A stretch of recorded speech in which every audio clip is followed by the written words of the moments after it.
input na talaga to impeach sa Bibi Sara. How will this affect, sir, kayo po as a bilang tatayong senator judge at kayo po ay makakampanya din, sir? Hindi pa was yung araw ng labas niyo, sir, kung nagkataon. Ano, ang daya nila, no? Gagawin kaming hostage dito para magiging judge ng impeachment court. Tapos sila, magkakampanya na.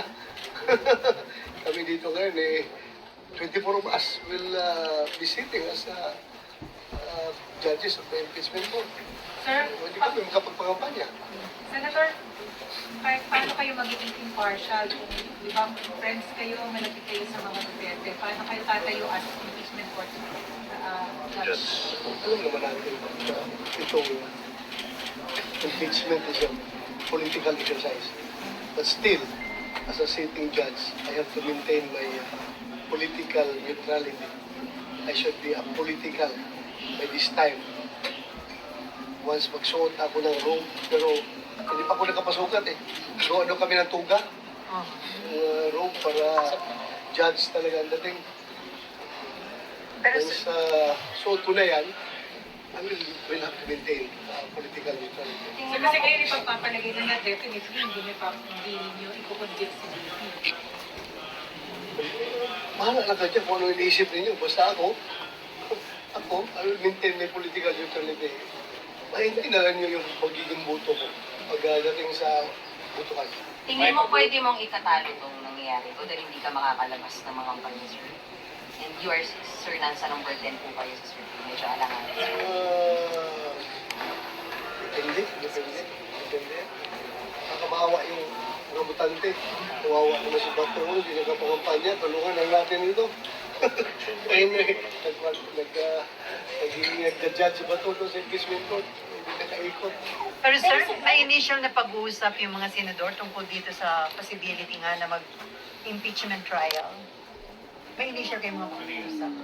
Ano, most likely, kung matransmit sa amin yung articles of impeachment, adjourn na kami wala kami bukas, no? Opo. Break na kayo bukas. So, most likely, the earliest that we will tackle that sa plenary is after the election. Kasi hindi na kami bumalik, di ba? Hindi na kami bumalik. Oh. Pero sir, di ba pwede mag-impeachment trial kahit nakabakasyon ng Congress? Depende yan, because we will be making our rules on impeachment. Pag-usapan namin yan. Tingnan natin. But base sa napag-usapan kanina, parang yun ang narinig ko na we can tackle that After election, sir. after the election. Sir, yun po parang consensus so far?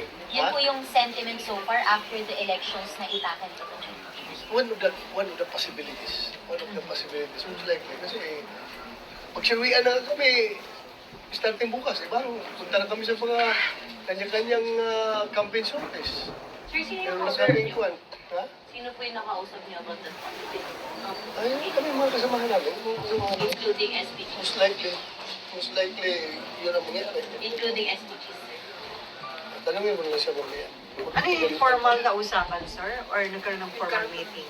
Meeting kayo o informal discussion? Informal discussion lang, informal discussion. Kasi nga, paano nga, hindi pa inatakil sa plenary. Kung